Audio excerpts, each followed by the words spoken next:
शास्त्र में आत्मा के छठे स्थानक मोक्ष का उपाय है, उस पर चर्चा चल रही है। कल कहा था मत दर्शन आग्रह तजी वर्ते सद्गुरु लक्ष्य लहे शुद्ध संकीत ने एमा भेदन पक्ष। मत, पंथ, संप्रदाय, आमनाय, दर्शन, भिन्न भिन्न प्रकार के दार्शनिकों के मत, दृष्टिकोण, इन सर्व से परे हो जाए। मत दर्शन आग्रह तजी वर्ते सद्गुरु लक्ष्य, और जैसा सद्गुरु ने लक्ष्य कराया है उस लक्ष्य की ओर ही वह वर्तन करता है। प्रथमतः कहा कि सद्गुरु के प्रति लक्ष्य रखे, दूसरा कहा सद्गुरु जो लक्ष्य कराते हैं उसकी तरफ ही उन्मुख हो जाए, सद्गुरु की तरफ लक्ष्य रखे। जिस समय बच्चा मचल जाता है उस समय उसको बहलाने के लिए माँ चंदा मामा देख चंदा मामा देख चंदा मामा, जिस समय चंदा मामा देखने के लिए वह उंगली से उसको संकेत करती है देख उधर देख, परंतु वह बच्चा पहले क्या देखता है कि माँ को देखता है, हाथ को देखता है, उंगली को देखता है। वस्तुतः माँ दिखाना कहाँ चाहती है कि देख चंदा मामा देख।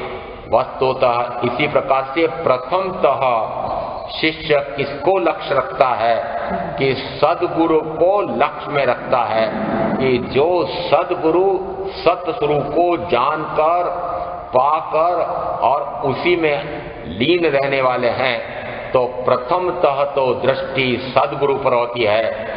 और फिर सद्गुरु लक्ष्य कराते हैं कि आत्म दृष्टि कर, परमात्मा स्वरूप को प्राप्त कर, परमात्मा स्वरूप में स्थिर हो जा, आत्मा में चला जा, मुझे ही मुझे क्या देखते हो। ऐसा तीर्थंकर महावीर ने भी इंद्रभूति गौतम को कहा, मुझे देखते देखते तो इतना काल हो गया, अपने को क्यों नहीं देखते हो। यहाँ मत दर्शन आग्रह तजी वर्ते सद्गुरु लक्ष्य लय शुद्ध समकीत ने जेमा भेदन पक्ष। यहाँ शुद्ध सम्यक्त को प्राप्त होता है। लहे का गुजराती में अर्थ देखना भी होता है और प्राप्त करना भी होता है। यहाँ क्या प्राप्त करता है कि सम्यक्त को प्राप्त करता है। आचारांग सूत्र के प्रथम स्कंद में 6.2 में आया, हे साधक, जो तुम सम्यक्त को देखते हो वह मुनित्व को देखते हो, जो मुनित्व को देखते हो वह सम्यक्त को देखते हो। इसका अर्थ है कि मुनित्व में और सम्यक्त में कोई भेद नहीं है। और मुनित्व किसको कहा कि जिसने आत्मस्वरूप को जाना है, देखा है, पाया है और उसी में निरंतर रमणता करते हैं, ऐसा सम्यक स्वरूप हो गया है। ऐसा जो तुम सम्यक्त्व को देखते हो, सम्यक्त्व कैसा है कि मुनित्व और सम्यक्त्व में कोई भेद नहीं है। और यहाँ इसी सूत्र में कहा, जेमा भेदन पक्ष लहे शुद्ध समकीत ने, वह शुद्ध सम्यक्त्व को देखता है। वह सम्यक्त्व को क्या देखता है, सम्यक्त्व को क्या पाता है, स्वयं ही स्वयं को पा जाता है। वह देखना कहा है, वह पा जाना कहा है। लय शुद्ध समकीत ने जेमा भेदन पक्ष, उसमें न तो कोई भेद है, न कोई खंड है, न कोई अंश है। वह तो अखंड, अभेद, निरंश, सर्वांश में अपने आप को देखता है, अपने आप के स्वरूप में लीन होता है। तब कहा जाता है वह शुद्ध सम्यक्त्व है। बाह्य अपेक्षा से आगमों में कैसा कहा कि जिस समय वह दर्शन, त्रिक और चारित्र चतुष्क 7 कर्म प्रकृतियों का क्षय करे या उपशम करे या क्षयक्षम करे, यह तो बाह्य अपेक्षा से ऐसा करके करता क्या है कि जिस समय इस प्रकार की मिथ्या मान्यता टूटती है, सर्व पर पदार्थ और उनके माध्यम से होने वाले पर भाव से मुझे परे हो जाना चाहिए, ऐसा जिस समय सद्गुरु से बोध प्राप्त होता है। सर्व पर पदार्थ कौन से कि आत्मा के ज्ञाता दृष्टा स्वरूप को छोड़ करके शेष सर्व शरीरादि पर पदार्थ हैं, और पर पदार्थ के माध्यम से के कारण से उन निमित्तों से ही जो जो पर भाव रागादि भाव हो रहे हैं, उन रागादि भाव से परे होता है। बाह्य से दिखाई देता है कि वह पर पदार्थ से और पर पदार्थ के माध्यम से होने वाले पर भाव से परे हो रहा है। अभ्यंतर में कि अभ्यंतर में वह स्वरूप में रमण कर रहा है। तो यहाँ जो कहा है लय शुद्ध संकीर्त ने कि वह शुद्ध स्वरूप को देखता है। शुद्ध स्वरूप कैसा कि जिसमें कोई भी विकार नहीं है, कोई बाह्य में प्रवृत्ति नहीं है, क्रिया नहीं है, कार्य नहीं है, उस समय कहा जाता है वह शुद्ध स्वरूप का दर्शन करता है। और ऐसा अर्थ कह करके फिर अन्यत्र इन्हीं ने कहा है जड़ ने चैतन्य बनने द्रव्यनो स्वभाव भिन्न सुप्रतीति पणे बनने जने समझाए छे स्वरूप चेतन निज जड़ छे संबंध मात्र अथवा ते ज्ञेयपण पर द्रव्य माय छे। जड़ ने चैतन्य बनने द्रव्यनो स्वभाव भिन्न। जड़ और चेतन ये दो द्रव्य हैं। एक अपेक्षा से 6 द्रव्यों में से 5 द्रव्य ये जड़ हैं, पुद्गल की अपेक्षा से, अजीव की अपेक्षा से ऐसा कहा जाता है। परंतु अन्य 4 द्रव्य ये अजीव भी हैं और अमूर्त भी हैं, और एक जो मेरे साथ जुड़ा हुआ है वह मूर्त भी है और अजीव भी है, उसको हम जड़ पदार्थ कहते हैं। तो कहा जड़ और चेतन इनका द्रव्यतः गुणतः और पर्यायतः पूर्णतः भिन्नता है। तद्दन भिन्नता कही जाती है। जड़ ने चैतन्य बनने द्रव्यनो स्वभाव भिन्न, दोनों का स्वभाव पूर्णतः भिन्न भिन्न है। जड़ ने चैतन्य बनने द्रव्यनो स्वभाव भिन्न। स्वरूप यहाँ स्वरूप कैसा है कि मेरा रूप कैसा है और मेरे साथ जुड़े हुए इस पुद्गल परमाणु के स्कंद रूप शरीर का स्वरूप कैसा है कि मैं मात्र जानने देखने वाला, स्वयं ही स्वयं का अनुभव करने वाला और अजन्मा अजर अमर, और मेरे साथ जुड़ा हुआ यह कौन कि मात्र वर्ण गंध रस स्पर्श का मिट्टी का पुतला निरंतर सड़न गलन सड़न गलन सड़न गलन और पर्यापेक्षा से इसका विध्वंसन होता है, नष्ट होता है, विनष्ट होता है, ऐसा कह करके जड़ ने चैतन्य बनने द्रव्यनो स्वभाव भिन्न सुप्रतीति पणे बनने जेने समझाए छे। जिसको इन दोनों के द्रव्यतः गुणतः पर्यायतः भिन्नता समझ में आ जाती है, और समझ में आ जाती है उसके पहले आगे शब्द एक विशिष्ट शब्द लगा है सुप्रतीति, सम्यक प्रतीति, जैसा है वैसा ही उसको प्रतीत हो जाए। जैसा है वस्तुतः मैं शुद्ध चैतन्य स्वरूपी आत्मा हूं, परंतु जैसा हूं वैसा मुझे भाषित नहीं होता है। भाषित ऐसा होता है कि मैं तो शरीरादि हूं। तो भाषित शब्द क्या है? वैसा मैं हूं नहीं, परंतु मुझे ऐसा लगता है, उसको कहा भासमान, प्रतिभास। सुप्रतीति बनने तेने समझाए छे स्वरूप चेतन निज जड़ छे संबंध मात्र। स्वरूप कैसा है मेरा कि स्वरूप तो मात्र चैतन्य स्वरूप है, मात्र ज्ञान चेतना, मात्र दर्शन चेतना। तो स्वरूप चेतन निज जड़ छे संबंध मात्र। इस जड़ शरीर के साथ मेरा संबंध कैसा है तो कि मात्र संयोग संबंध है। संयोग का अर्थ होता है यह मिलता है और बिछुड़ता है। निरंतर मेरे साथ रहता है क्या?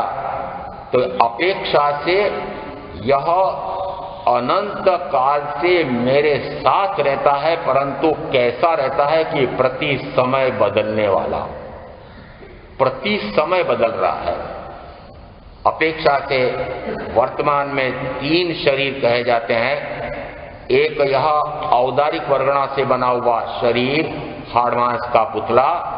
दूसरा कहा जाता है कि जो मैं रागादि विकार का भाव करता हूं, उसके कारण से ज्ञानावरणादि द्रव्य कर्म का आश्रव बंद होता है और इन कर्मों का एक सूक्ष्म शरीर होता है, वह कहलाता है कारमाण शरीर। ये कारमाण शरीर प्रति समय बदल रहा है। प्रति समय कैसे बदलता होगा? प्रति समय भाव में उतार चढ़ाव होता है, कभी शुभ कभी अशुभ, कभी शुभ कभी अशुभ, और उसमें भी तरतमता श्रेणी भिन्न भिन्न प्रकार की। और इस कारण से यह प्रति समय बदलने वाला।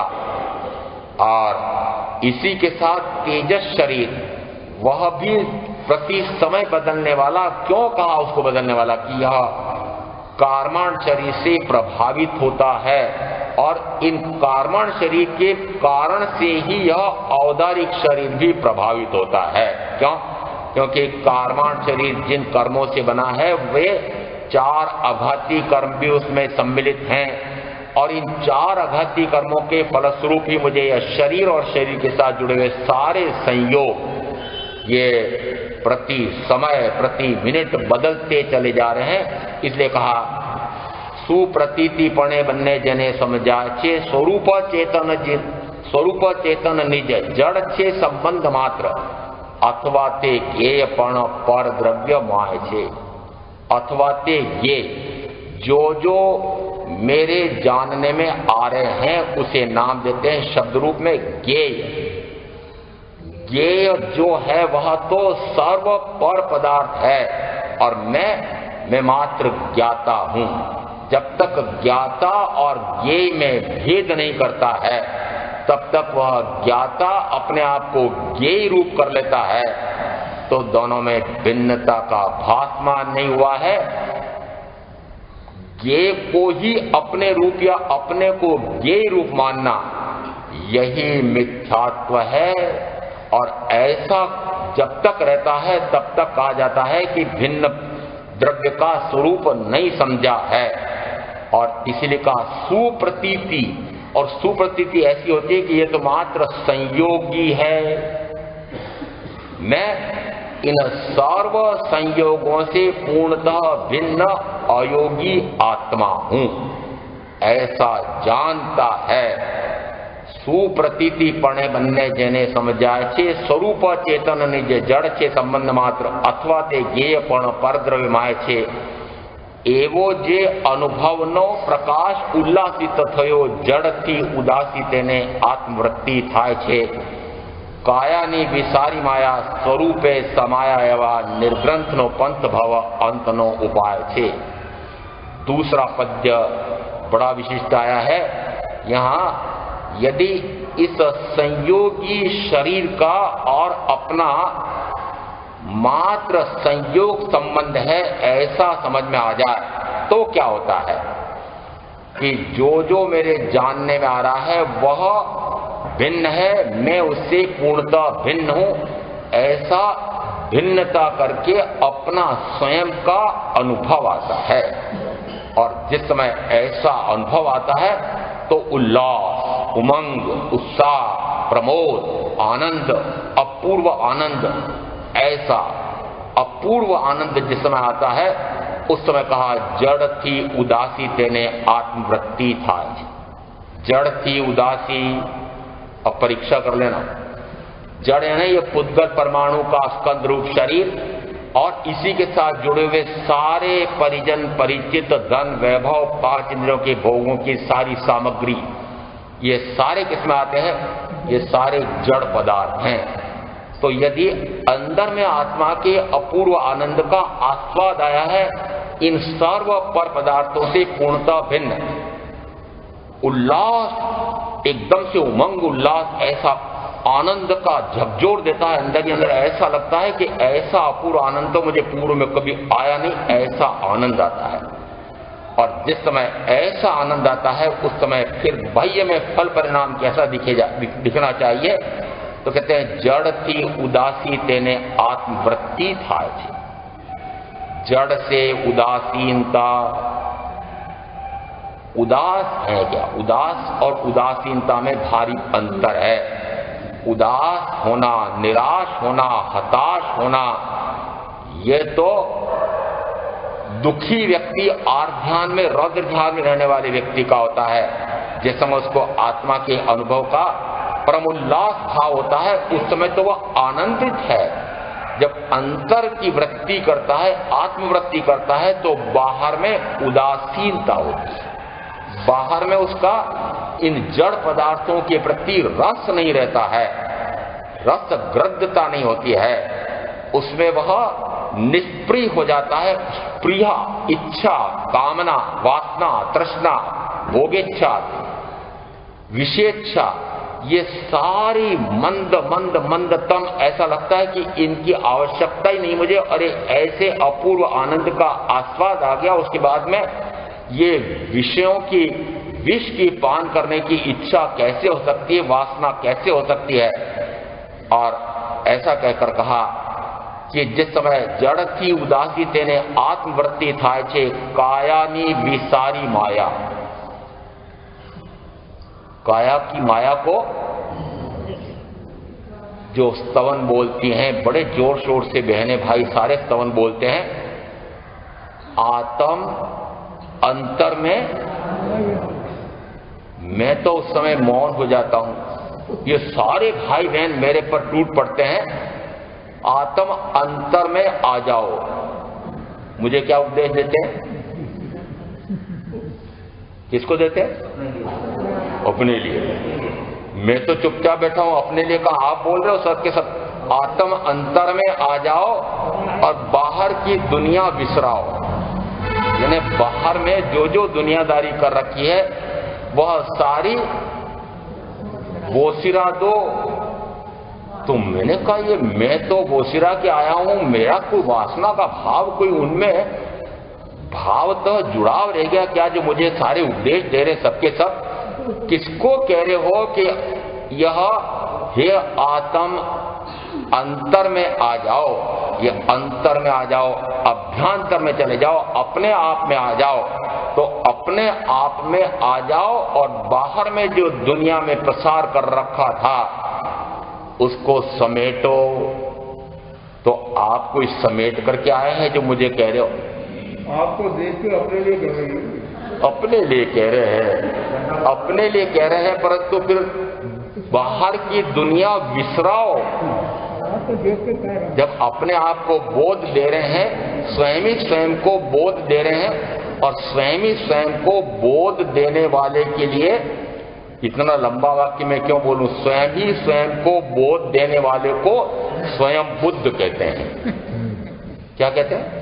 स्वयं बुद्ध।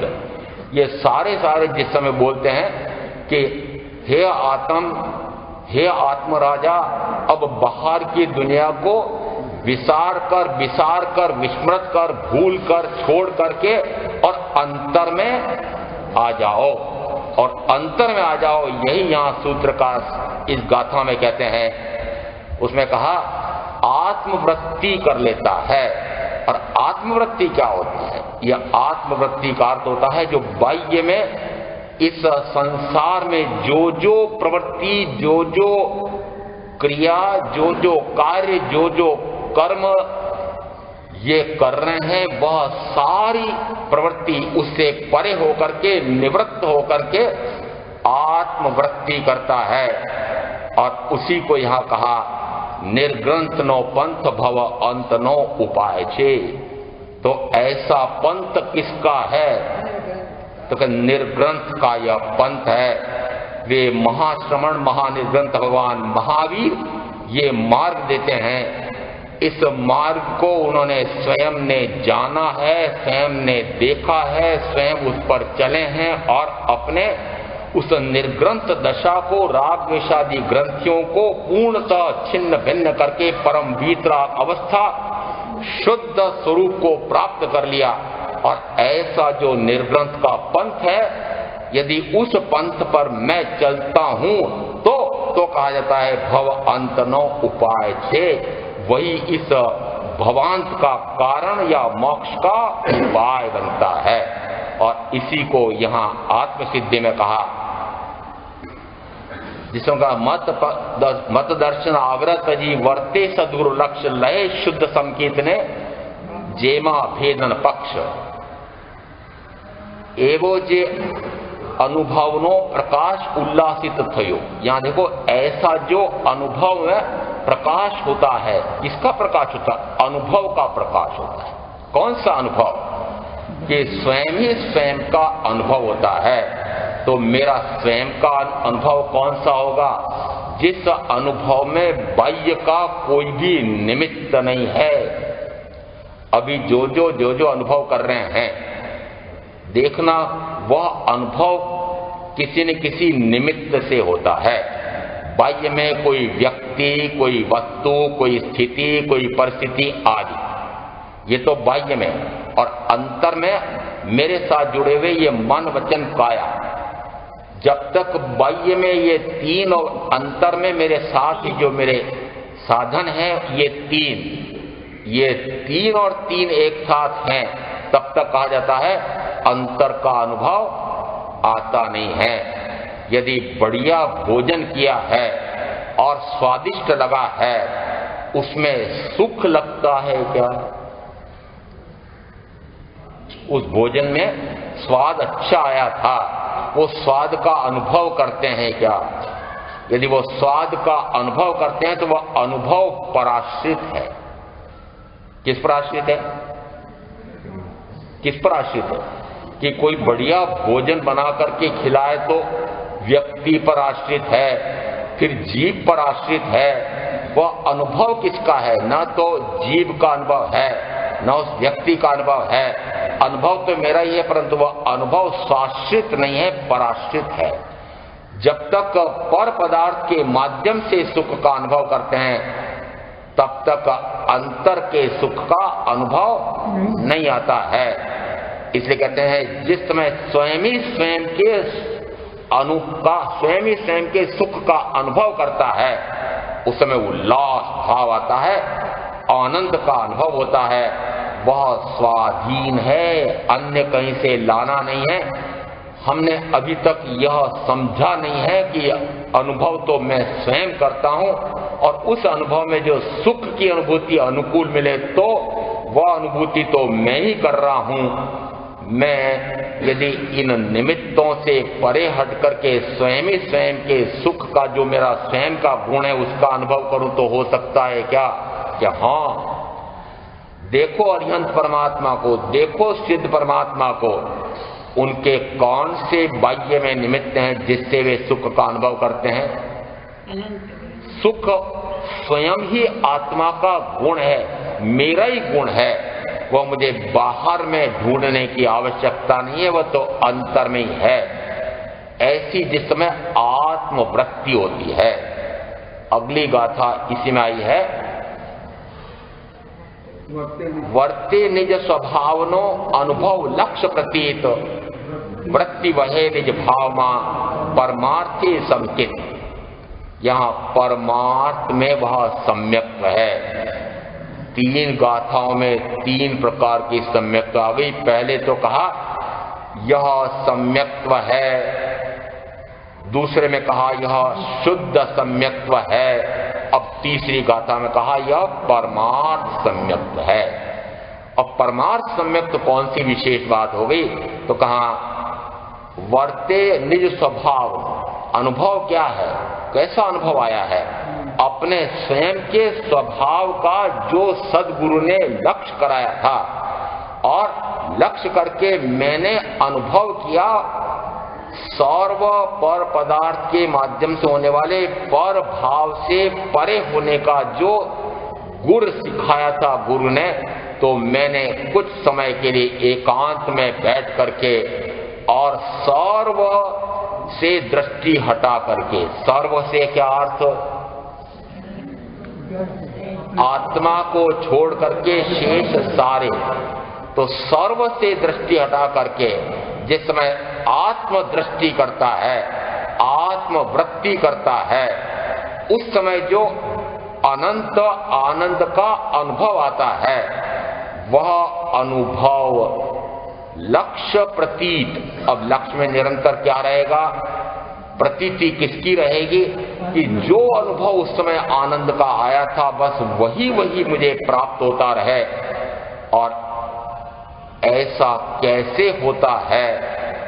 यदि आपने कभी किसी विशिष्ट प्रीति भोज में किसी विशिष्ट आपके परिजन संबंधी उनके यहाँ पर देशी घी का बादाम का हलवा खाया था और फिर 2-3 महीने बाद आपको वापस याद आया कि नहीं, अपने भी बादाम का हलवा बनवाना चाहिए, खाना चाहिए। जैसे ही हलवा बनाया और आपने जीभ पर रखा और जैसा उस दिन चखा था ऐसा तो नहीं है। तो मैं अब आपको पूछता हूं, वो 6 महीने पहले आपने वो हलवा खाया था, आपकी जीभ पर स्वाद बैठा हुआ है? उसके बाद न जाने कितने इस जीभ पर कितनी प्रकार की वस्तुएं आई हैं, कितने स्वाद आए हैं, गए हैं, आए हैं, गए हैं, परंतु जैसे आपने वह हलवा खाया तो वापस आपको लगा नहीं, वैसा नहीं बना, वैसा नहीं बना। यह अनुभव कहाँ का है? किसका है? वह आत्मा का अनुभव। तो जिस समय वह पूर्व में भोगा हुआ जो अनुभव आया था, उस अनुभव से अब वर्तमान में मिला रहा है, यानी वैसा नहीं है। ऐसा का ऐसा यह देशी घी का बादाम का हलवा, उसका अनुभव कहलाता है आत्मानुभूति। और जिस समय ऐसी आत्मानुभूति होती है और उसके बाद में फिर बाहर निकल करके अमुक इंद्रिय का विषय, अमुक इंद्रिय का विषय, और उस समय मिलान करता जाता है। नहीं नहीं, उस दिन जो, उस समय जो, उस क्षण जो अनुभव आया था, आनंद आया था, वैसा इसमें नहीं है, वैसा नहीं है। निरंतर उसी की प्रतीति के लिए पुनः पुनः अंतर्वृत्ति करता है। क्यों? क्योंकि जैसे जैसे वो बाहर में प्रवृत्ति करता है, वैसे वैसे उसको लगता है कि नहीं, सुख नहीं है, सुख नहीं है। जैसा उस समय मुझे सुखानंद हुआ था, परमानंद आया था, वैसा इसमें नहीं है। तो कहा वर्ते निज स्वभावनो अनुभव लक्ष्य प्रतीत, यानी पूर्व में जो उस समय गुरु ने जिस आत्मा का लक्ष्य कराया था और उसके अनुसार मैंने आत्मवृत्ति करके जो अपूर्व आनंद का आस्वाद लिया था, उसको कहते हैं अनुभव लक्ष्य प्रतीत। वर्ते निज स्वभाव नो। अब यहाँ वर्तन कहाँ हो रहा है? वर्तन हो रहा है निज स्वभाव। स्वयं का स्वभाव कौन सा? तो मात्र अपने आप को जानना, अपने आप को देखना, अपने आप में रमणता करना, ऐसा मेरा स्वभाव है। पूर्व में क्या क्या कर रहे थे? तो क्या प्राणातिपात से लगाकर मिथ्या दर्शन चलित की 18 प्रकार की पाप की प्रवृत्ति में थे। कभी भाव आया तो अन्न पुण्य से लगाकर नमस्कार पुण्य तक की शुभ प्रवृत्तियों में रहे होंगे। और जो प्रवृत्ति होती है वह प्रवृत्ति मन वचन काया के माध्यम से होती है। यदि किसी को दुख देना है तो पहले अंतर में, आत्मा में भाव उठता है, इसने तो मुझे बहुत दुखी किया है, बहुत हानि पहुंचाई है, इसको तो मुझे ठिकाने लगाना है। ऐसा अंदर में पहले भाव उठता है, मन मनन करता है, वचन से किसी को आदेश देगा, अमुक हथियार लाओ, अमुक ऐसा करो, और फिर काया से क्रिया करके उसको दुखी करता है। ऐसा करके 18 प्रकार की पाप की प्रवृत्ति, इनमें मन वचन काया, ये उसको क्रियान्वित करने के लिए मेरे पास साधन हैं। उसी प्रकार से यदि दूसरे जीव को सुखी करना है, ऐसा भी भाव आता हो, तब भी वह मन में मनन करता है, वचन से बोलता है, काया से क्रिया करके उसके शरीर आदि को सुख पहुंचाता है, द्रव्य प्राणों को सुख पहुंचाता है, रक्षा करता है। जो जो बाह्य में ऐसी पाप की प्रवृत्ति है, पुण्य की प्रवृत्ति है, और एक और विशिष्ट है, देव गुरु धर्म पर मेरा विशिष्ट अनुराग है। नव तत्व का मुझे पूरा श्रद्धांत, जैसा तीर्थंकर परमात्मा ने फरमाया है, नव तत्व का स्वरूप उसमें मैं श्रद्धा करता हूं, ऐसा या मेरे सदगुरु उनके प्रति विशिष्ट अनुराग, ये कहलाता है धर्मानुराग। धर्मानुराग में भी प्रवृत्ति बाहर है। इसका अर्थ हुआ कि जब तक प्रवृत्ति हो रही है तब तक आत्मवृत्ति नहीं है। वर्ते निज स्वभावनो अनुभव लक्ष्य प्रतीति, वृत्ति वह निज भाव मा, वृत्ति वह निज भाव मा। प्रवृत्ति से हट करके कहां जाए? आत्मवृत्ति। प्रवृत्ति से हट करके आत्मवृत्ति होती है। मात्र स्वरूप का लक्ष्य करके स्वरूप की प्रतीति जो उस समय हुई थी, अब निरंतर सतत प्रतीति आत्मा की बनी रहती है, उसको कहा परमार्थ सम्यक्त्व। उससे लाभ क्या हुआ? परमार्थ सम्यक्त का अर्थ क्या निकाले? तो कहा वह परम अर्थ को साध ले ऐसी सम्यक्त। परम अर्थ किसका? कि आत्मा का परम अर्थ किसमें? कि आत्मा सिद्ध हो जाए, बुद्ध हो जाए, मुक्त हो जाए, परिनिर्वाण को प्राप्त कर सर्व दुखों का अंत कर दे। और वह किससे होगा? कि वह सर्व बाह्य की प्रवृत्तियों से परे होकर के स्व में लीन हो जाए। वो जो स्व में लीनता है वह परमार्थ सम्यक्त है। ये तो सम्यक्त तो और कठिन हो गई। सम्यक्त तो कठिन हो गई। कठिन इसलिए हो गई कि आपने जिसको सम्यक्त मान रखा था, मेरी देवगुरु धर्म में अगाध श्रद्धा है। मैंने कहा अगाध श्रद्धा किसे कहते हैं? मैं देव मेरे अत्यंत उन्हीं को मानता हूं। मैंने कहा उससे क्या हुआ? उससे क्या हुआ? बस मेरा पक्का विश्वास है कि देव तो मेरे अरियंत हैं। कि मैंने पूछा, मैंने कहा भी और किसी देवी देवता को तो नहीं मानते हो? नहीं, वो तो मैं संसारी हूं, वो तो मैं संसारी हूं। देव मेरे अरियंत में मेरा पक्का दृढ़ विश्वास है। संसार में रहता हूं, इसलिए संसारी को तो कई प्रकार के संकट आते हैं, कई रोग शोक आते हैं, और उस समय मुझे यदि किसी देवी देवता को मानना पड़ता है तो वो मुझे संसार लक्ष्य से मान रहा हूं। आध्यात्मिक लक्ष्य तो मेरा देव मेरे अरिहंत, इस पर पक्का विश्वास दृढ़ आस्था है। इसी को सम्यक कहते हैं ना, ये सम्यक है। यदि देव मेरे अरिहंत का है तो उसका स्पष्ट अर्थ होता है कि अन्य किसी भी देवी देवता को मैं अपना आराध्य पूजनीय वंदनीय नहीं मान सकता, उनसे किसी भी प्रकार की मांग नहीं रख सकता, मानता नहीं कर सकता। चाहे वह कोई भी देव हो, देवी हो, कुल देव हो, कुल देवता हो, कुल देवी, जो भी आप मानते हो, यदि अन्य में आपकी वृत्ति पड़ी हुई है, बाहर से बोलते हो कि देव मेरे अरिहंत, इसमें मेरी श्रद्धा है, वह श्रद्धा नहीं है। उसी प्रकार से गुरु मेरे निर्ग्रंथ, जिस समय गुरु मेरे निर्ग्रंथ बोलते हैं, उस समय कैसे गुरु कि जो निरंतर राग द्वेषादि ग्रंथियों का छेदन भेदन करके आत्मवृत्ति निरंतर स्वाध्याय ध्यान में लीन रहने वाले, ऐसा स्वयं करने वाले, और जो मुमुक्षु जिज्ञासु उनके पास आते हैं उनको उसी प्रकार की आत्मवृत्ति कराने वाले, ऐसे सद्गुरु में मेरा विश्वास है। तो फिर अन्य किसी को ना माने। कि हम तो संसारी हैं, हमारे यहाँ तो सबका स्वागत है, हमारे यहाँ तो सबका स्वागत है, सबका स्वागत है। एक ये प्रणामी पद्धति में कुछ तापसों का, परिव्राजकों का भी वर्णन व्याख्या प्रकृति सूत्र में आता है। एक ऐसा प्रणामी साधना है प्रणाम करना।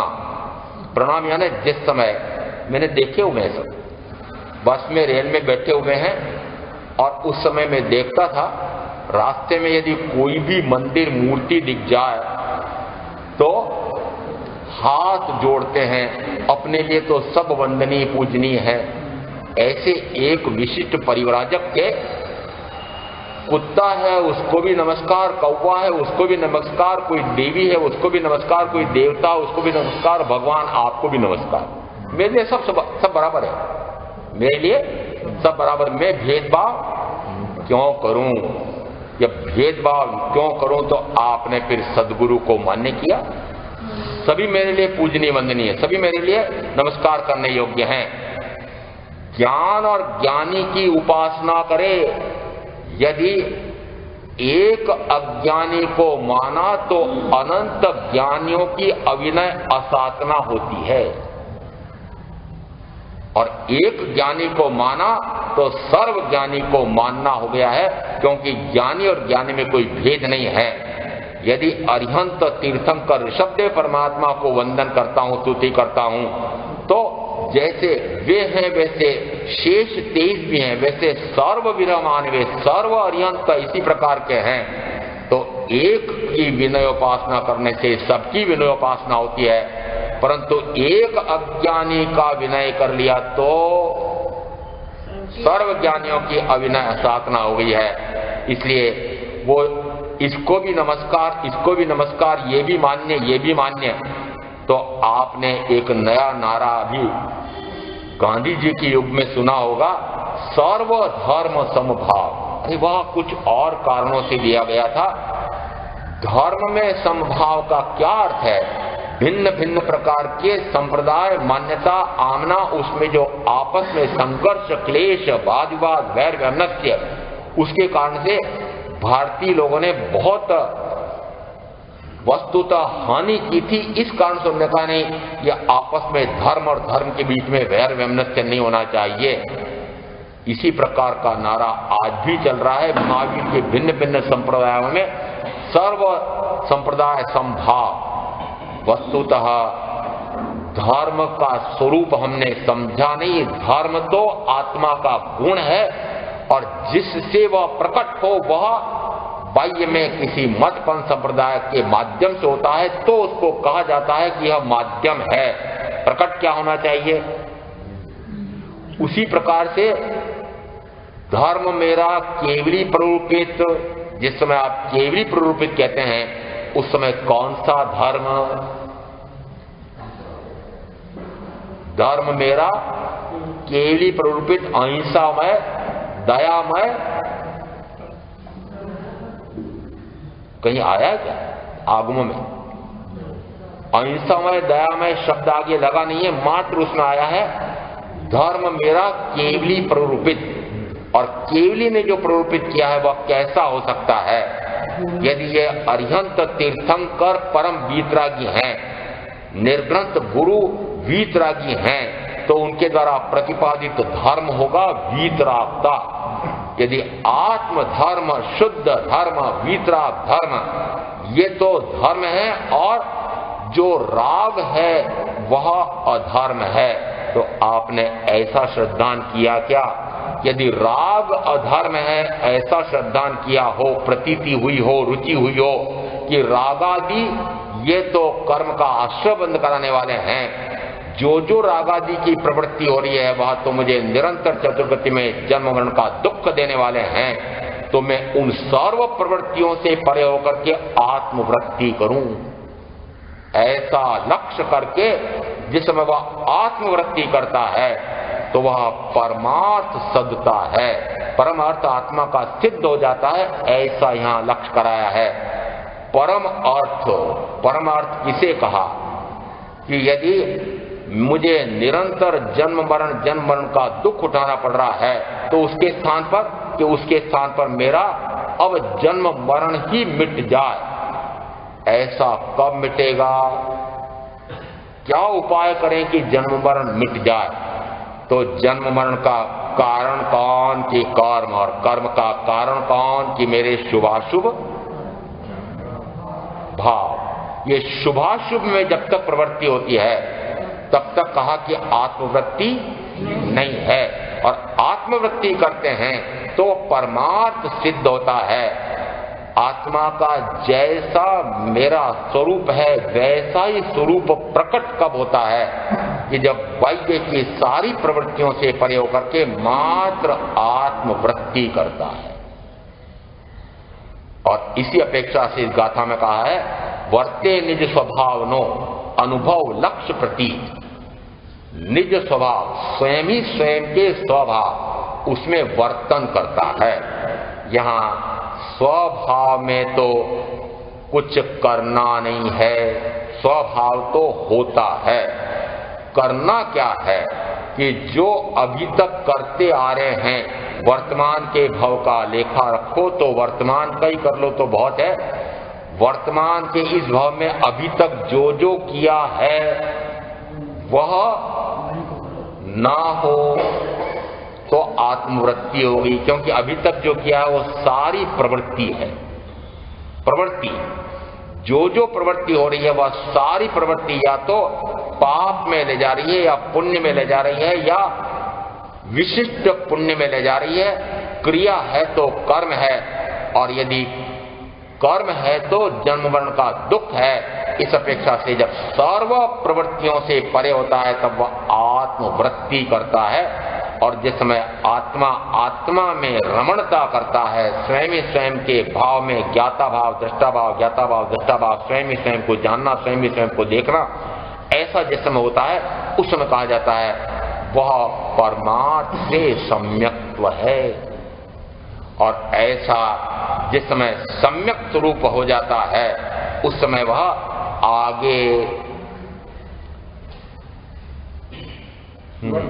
वर्धमान समकित थई टाले मिथ्याभास, उदय था चारित्रनो बीत राग पदवास। यहां वर्धमान समकित थई, यह सम्यक्त्व निरंतर वर्धमान होती है, बढ़ती जाती है। ये वर्धमान ही मान का अर्थ होता है षट गुण हानि वृद्धि। जो जो जिस जिस गुण स्थान पर है, चौथे गुण स्थान पर असंख्य जीव हो सकते हैं, परंतु एक चौथे गुण स्थानवर्ती और दूसरे चौथे गुण स्थानवर्ती की साधना में कितना अंतर हो सकता है, तो कहते हैं एक दूसरे से संख्यात गुना, असंख्यात गुना, अनंत गुना हो सकता है। दूसरा उस पहले से असंख्यात गुण हानि, संख्यात गुण हानि, असंख्यात गुण हानि और अनंत गुण हानि, 6 प्रकार के दिए हुए हैं। यह हानि वृद्धि कितने प्रकार से हो सकती है कि 6 प्रकार से, असंख्यात गुना, संख्यात गुना, असंख्यात गुना और अनंत गुना। चौथे गुण स्थान पर ही रहने वाले की कितने भिन्न भिन्न प्रकार के हो सकते हैं। ऐसा कैसा 5वें का गिनना, ऐसा कैसा जो 7वें गुण स्थान पर अप्रमत्त अवस्था में है। अप्रमत्त यानी जिस समय वह मात्र स्वरूप में लीन होने का पुरुषार्थ कर रहा है उस समय कहा जाता है अप्रमत्त। लेश मात्र भी शरीरी भाव नहीं है, आत्म भाव में लीनता है, उसको कहते हैं अप्रमत्त अवस्था। और वह अप्रमत्त अवस्था 7वें गुण स्थान की कही गई है। और 7वें गुण स्थान पर भी जो हैं उनमें भी कितने प्रकार हो सकते हैं, भेद हो सकते हैं कि असंख्यात गुणे से लगा करके अनंत गुणे तक या अनंत गुणाहीन। इसका अर्थ हुआ कि साधना सबकी अपनी अपनी होती है। जिसमें वह बाह्य की प्रवृत्ति से हटता है तो अंतर्वृत्ति करता है, उसमें तरतमता और श्रेणी का अंतर है। तरतमता और श्रेणी, कितनी तरतमता से मैं आत्मा में निरंतर रमणता करता हूं, वह निरंतरता उसको हमारे यहां कहा है सतत प्रतीति। सतत प्रतीति। जिस समय क्षायिक सम्यक्त में क्या करता है जीव, तो क्षायिक सम्यक्त और परमार्थ सम्यक्त में मात्र बाह्य और अभ्यंतर का अंतर है। यहां क्षायिक सम्यक्त हम बाह्य से नापते हैं, परमार्थ सम्यक्त अंतर से नापना चाहिए। जिस समय क्षायिक सम्यक्त होती है उस समय उसका कैसा होता होगा, बाह्य में वह प्रवृत्ति करता है। कहां तक मान लें कि राजा है, राजकुमार है, राजकुमारी है, 6 खंड का आधिपत्य है, या अपने अपेक्षा से सोचो तो कि मेरे ऐसा व्यापार है, व्यवसाय है, उद्योग है, परिवार है, धन है, वैभव है, इन सब में वह प्रवृत्ति करता है। परंतु प्रवृत्ति करते हुए भी निरंतर प्रतीति आत्मा की बनी रहती है। आत्मा की प्रतीति यह आत्मा की प्रतीति भी बनी रहे और बाह्य में प्रवृत्ति हो, यह दशा कैसी होती है? तो यही दशा ये चौथे गुण स्थानवर्ती की होती है। बाह्य में तो लगता है कि वह इस प्रकार से 6 खंड का आधिपत्य प्राप्त करने के लिए युद्ध लड़ रहे हैं, परंतु वे अंतर में न्यारे रहते हैं। जिस समय बाह्य में लगता है कि वे 6 खंड का राज्य संभाल रहे हैं, परंतु निरंतर आत्मवृत्ति बनी रहती है, सतत प्रतीति आत्मा की बनी रहती है। और उसको समझाएं कैसे?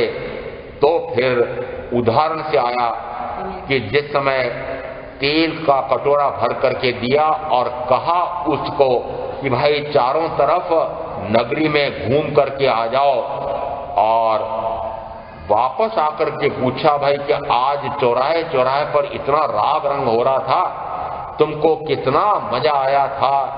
उन्हें कहा मजा कैसे ले सकता हूं, मुझे पता था कि यदि एक बूंद भी छलक जाए तो मेरा सिर उड़ जाता। पीछे 2 नंगी तलवार तेज धार के लेकर के चल रहे थे। तो भरत चक्रवर्ती उस समय कहते हैं कि मैं भी बाह्य में तो इसी प्रकार से जैसे तुम चौराहे चौराहे पर घूम करके आए हो, मैं भी बाह्य में घूमता हुआ कार्य करता हुआ दिखाई देता हूं, पर सतत दृष्टि कहां पर है कि मेरी इस आत्मा के अनंत गुणों में से एक गुण की भी हानि ना हो जाए, एक बूंद भी न गिर जाए। एक बूंद भी न गिर जाएगा क्या अर्थ? कि मेरा यह आत्मा का गुण यह विपरीत न चला जाए, विभाव में मैं न जाऊं, विकार में मैं न जाऊं, संकल्प विकल्प में न पड़ूं। इस प्रकार की सतत प्रतीति बनी रहती है। हमने कहानियां कुछ और प्रकार से गढ़ रखी है। एक मैंने सेवादार नियुक्त किया, वह मुझे बराबर चेताता रहता है, भरत चेत भरत चेत भरत चेत। मैंने कहा वो सेवादार ज्यादा विशिष्ट ज्ञानी है, वह उन होने वाले अरिहंत भरत को चेतावनी देते हैं, भरत चेत। अरे वो चेतावनी देने वाला नौकर बाहर में नहीं है, वो अंदर में जो परमार्थ सम्यक हुई है, वह परम अर्थ मेरा कहीं विकृत न हो जाए, भटक न जाऊं, इसलिए स्वयं ही स्वयं को चेतावनी देता रहता है। ऐसी अंदर में आपकी भी चेतावनी देने वाला कोई बैठा है क्या? वो शुद्ध सत्तात्मक स्वरूप आत्मा का वह निरंतर इस अशुद्ध सत्ता पर हावी होने के लिए, उसको पराजित करने के लिए बार बार चेतावनी देता है। यह क्या कर रहा है? कब तक ऐसा करता रहेगा? यह कब तक करता रहेगा? ये पाप प्रवृत्ति है, ये पुण्य प्रवृत्ति है। इस प्रवृत्ति से हट करके आत्मवृत्ति निरंतर आत्मा में रमणता क्यों नहीं करता है? ऐसी सतत प्रतीति बनी रहती है, उसको कहते हैं परमार्थ।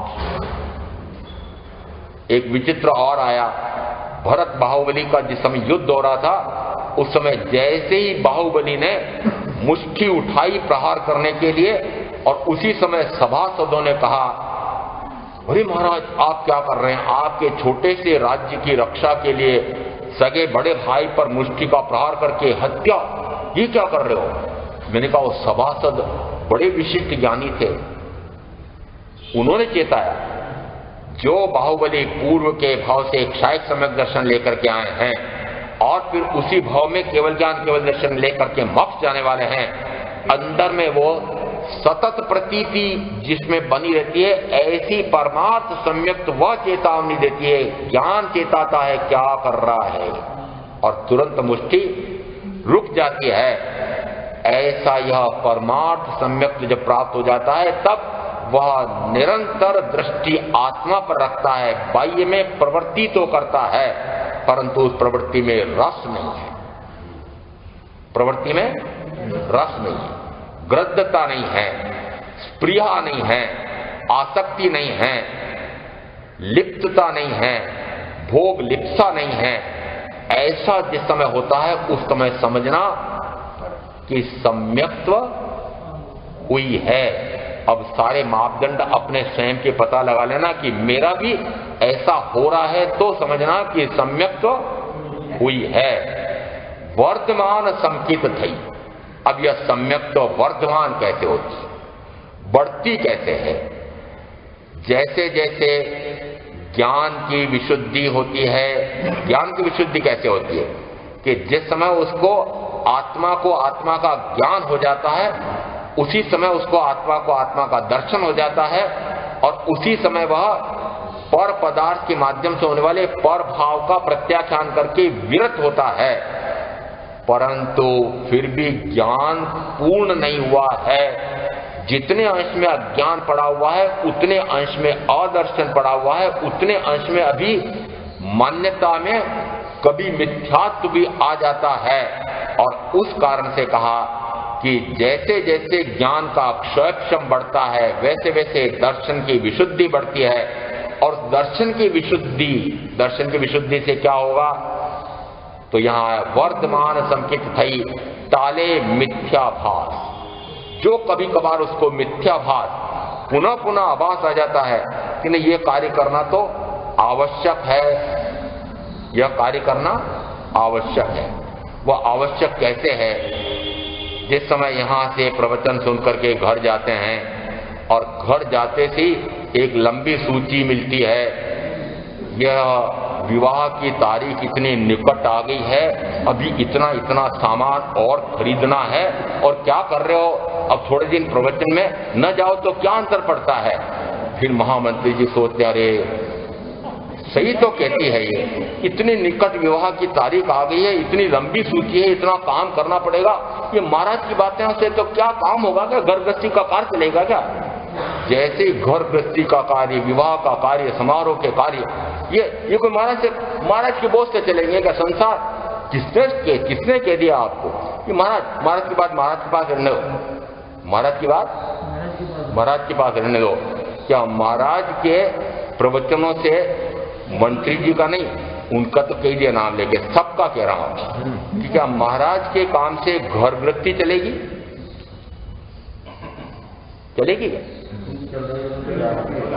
कि नहीं चलेगी?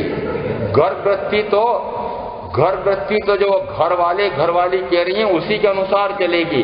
तो फिर उन्होंने कहा, अरे छोड़ो उदय मुनि की बात, ये कह रही है वो कह रहे हैं, सही है, यही करना पड़ेगा। इसको कहते हैं मिथ्याभास। कहां चले गए? मिथ्याभास, वापस मिथ्याभास आया। क्यों? क्योंकि अभी ज्ञान पूर्ण नहीं हुआ है, दर्शन पूर्ण नहीं हुआ है। तो ज्ञान और दर्शन पूर्ण नहीं हुआ है तो फिर पुनः भटकते हैं, वो मिथ्याभास आता है। वो जैसे मिथ्याभास आता है वैसे ही वह पुनः प्रवृत्ति में रस लेता है। फिर अंदर से चेतावनी आती है और पुनः कहता है, ऐसा करने से कोई मुक्ति होती है क्या? ये तो दुख के ही कारण है, चाहे इनका कितना ही अच्छे से अच्छा कार्य कर दूं तब भी जरा सी कमी रह जाए तो ये तो विफर जाते हैं। ऐसा जिस समय भाव आता है, ये सारे तो निरर्थक कर्म का आश्रय बंद कराने वाले हैं। अंदर में फिर से जागरूकता आती है, और वो जो अंदर में जागरूकता आती है उसी को यहां दिया वर्तमान संकित थई। वो सम्यक्त के अंश शुद्ध होते जाते हैं, शुद्ध हो जाते हैं। इसमें संवेग के बोल में आया है, वह अतिशय संवेग को प्राप्त होता है। उस समय वह मिथ्यात्व की विशुद्धि करके और सम्यक्त को प्राप्त करता है। सम्यक्त की विशुद्धि होती है, उस समय वह दर्शनाराधक हो जाता है, दर्शन श्रावक हो जाता है, और उस समय वह नवीन कर्म का उपार्जन नहीं करता।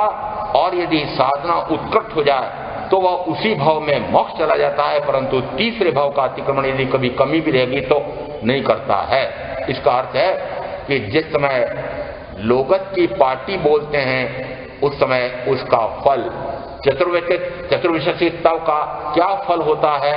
तो भगवान फरमाते हैं कि वह दर्शन विशुद्धि करता है। अब दर्शन विशुद्धि करता है यानी क्या अर्थ हुआ कि जो उसने आत्मा का दर्शन एक बार प्राप्त किया, मिथ्यात्व तोड़ा, पुनः जो अंश में मिथ्यात्व का भाव आता है उसको पुनः तोड़ करके दर्शन की विशुद्धि करता है। और ऐसा करते हुए वर्धमान संकित थई, यानी ऐसा करते करते उसकी सम्यक्त वृद्धि को प्राप्त होती है। और आगे स्तव स्तुति में आया है कि वह ज्ञान बोधि, दर्शन बोधि, चारित्र बोधि को प्राप्त होता है। वो स्तव स्तुति में तीन एक साथ आए, ज्ञान, दर्शन, चारित्र, इन तीनों का बोधि लाभ प्राप्त करता है। बोधि लाभ का क्या अर्थ होता है कि ज्ञान में वृद्धि होती जाती है, दर्शन में विशुद्धि होती जाती है और उसी कारण से उसके चारित्र यानी स्वरूप प्रवणता बढ़ती चली जाती है, आत्मवृत्ति बढ़ती चली जाती है। उसको कहा वर्धमान संकित थई ताले मिथ्याभास उदय था चारित्र नो वीतराग पदवास उदय था चारित्र नो। यहां पर जिस समय ज्ञान का क्षयक्षम बढ़ता है, दर्शन की विशुद्धि होती है, उसी तरतमता से उसी श्रेणी का उसको फिर चारित्र आता है। अब यहां चारित्र कौन सा गिनना, यहां जिस चारित्र से वीतरागता प्राप्त होती है, प्रकट होती है। चारित्र का क्या अर्थ? बाह्य में जो व्रत महाव्रत हैं उनका उद्देश्य भी मात्र वीतराग दशा शुद्ध दशा प्रकट करने का है। और यदि बाह्य में चाहे व्रत प्रत्याख्यान हो, महाव्रत भी हो और वीतरागता प्रकट नहीं हो रही है, शुद्ध अवस्था आत्मा की प्रकट नहीं हो रही है, तो कहा वह मात्र निमित्त कारण रह जाता है और शुभ से वह पुण्य का उपार्जन करके देवगति के सुख भोग लेगा, परंतु वह गति से मुक्त नहीं हो सकता है। इसलिए कहते हैं कि जिस समय दर्शन की विशुद्धि बढ़ती है उस समय वह वीतरागता को प्राप्त करता है। और वीतराग का क्या अर्थ? वीतराग का क्या अर्थ? वीतराग का अर्थ होता है सर्व विकारी भावों से परे, रागादि विकार आदि लगा करके सब कहते हैं जिस समय रागादि से रहित दशा होती है उस समय वह वीतराग दशा है। रागादि प्रवृत्ति है और रागादि की प्रवृत्ति से जब हटता है तो वह आत्मवृत्ति है और उस आत्मवृत्ति से वीतरागता प्रकट होती है। यहाँ जो वीतरागी है वह निश्चित ही अहिंसक होगा, वह निश्चित है सत्य वचन, बाह्य से भी सत्य वचन ही बोलेगा, बाह्य से अदत्त को ग्रहण नहीं करेगा, बाह्य में मैथुन सेवन से पूर्णतः विरत रहेगा और परिग्रह उसमें मूर्छा होती है, उस कारण से प्रवृत्ति बढ़ जाती है, कर्म का आश्रय बंद होता है, इसलिए उससे भी वह विरत होगा। तो 5 तो सहज में होते हैं, कब होते हैं कि जिसमें आत्मवृत्ति होती है। आत्मवृत्ति होती है तो बाह्य में सारी प्रवृत्तियों से परे होकर के जिस समय वह रागादि से रहित होता है उस समय वह वीतरागता को प्राप्त करता है। इतना प्रवचन सुनने से कोई लाभ नहीं है, मात्र समय सार की एक गाथा, उसमें से एक गाथा के आधे भाग में पूरा चतुर्गतिरुग संसार का मार्ग है और आधे भाग में मुक्ति का मार्ग है। रत्तो बंधति कम्मम मुच्यति कम्मेम रावरी दप्पा, कि राग से कर्म का बंध होता है और जो राग से रहित है वह बंध से रहित मुक्त है। इतना क्यों सुनना चाहते हैं? कितना सा करना है?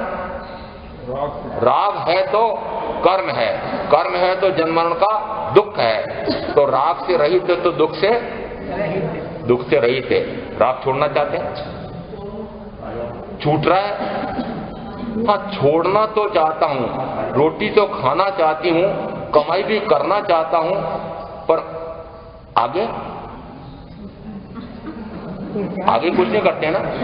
नहीं, मुझे भी कमाई तो करना है, तो मात्र कमाई करना है ऐसा ही करते हैं, रोटी खाना ऐसे ही करते हैं कि आगे कुछ करते हैं, पुरुषार्थ करते हैं और आध्यात्म में नियम भूल जाते हैं।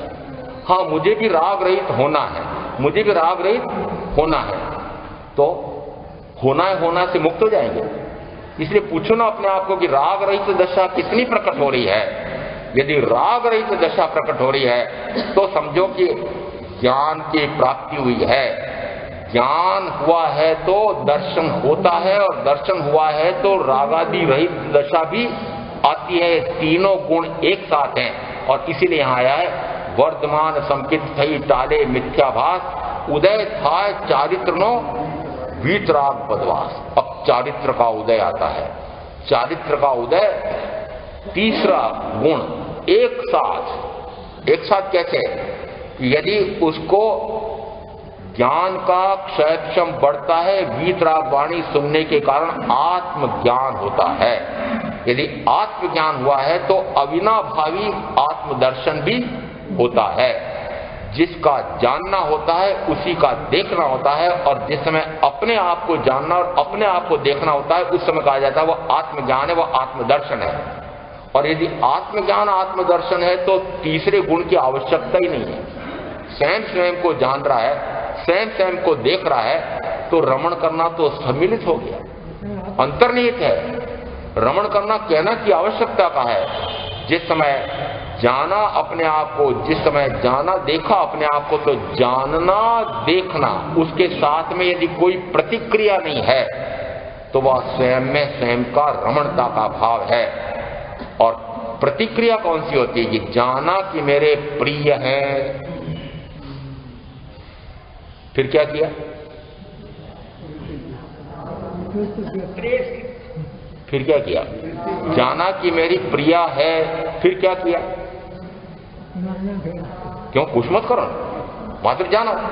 मेरा स्वभाव कैसा है? मेरा स्वभाव तो मात्र जानना है। तो स्वभाव में रहना किसको कहते हैं? स्वभाव में रहना किसको कहते हैं? स्वभाव में रहना है ना मात्र जानना। तो जानने के साथ देखना, चलो दो मान लो, क्योंकि हमारे पास बाह्य अपेक्षा से एक आंख है, तो आंखों से देखना होता है, अन्य चार इंद्रियों और मन से जानना होता है। तो हमने ये अभ्यंतर में भी आत्मा को जानना देखना दोनों कहा है। वस्तुतः ये दोनों एक ही है। मैं ज्ञान दर्शन चारित्र रूप हूं ऐसा नहीं, मैं तो मात्र गायक हूं।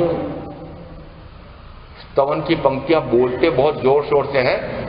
मैं तो गायक मात्र हूं और सदा काल, साथ में क्या लगाते हैं?